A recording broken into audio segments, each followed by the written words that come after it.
Paris অলিম্পিক্সের swimming পুলে ঝড় তুলছেন অনেকেই, সোনা জিতছেন, রেকর্ডও করছেন, কিন্তু বিশ্ব রেকর্ড ভাঙতে পারছিলেন না কেউ। অবশেষে পারলেন প্যান ঝ্যানলে।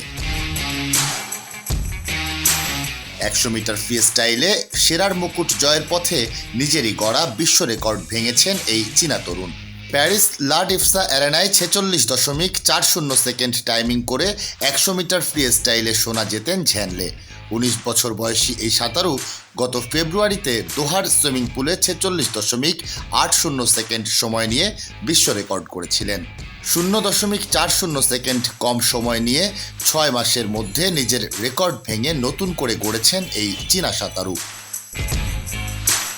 রেকর্ড ভাঙা জয়ের পর এই সাফল্যকে জাদুকরি বলে মন্তব্য করেছেন ঝ্যানলে। এই ইভেন্টে ঝ্যানলের প্রতিপক্ষ ছিলেন সাবেক বিশ্ব রেকর্ডধারী দাভিদ পোপোভিচি ও অস্ট্রেলিয়ার কাইল ক্যালমার্স। ফ্রান্সের মাক্সিমে গোসতের পক্ষেও বাজি ধরেছিলেন স্বাগতিক সমর্থকরা, কিন্তু পেরে ওঠেননি কেউই। ক্যালমার্স রূপা পেয়েছেন 47.48 সেকেন্ড সময় নিয়ে। পোপোভিচি 47.49 সেকেন্ড টাইমিং করে পেয়েছেন ব্রোঞ্জ।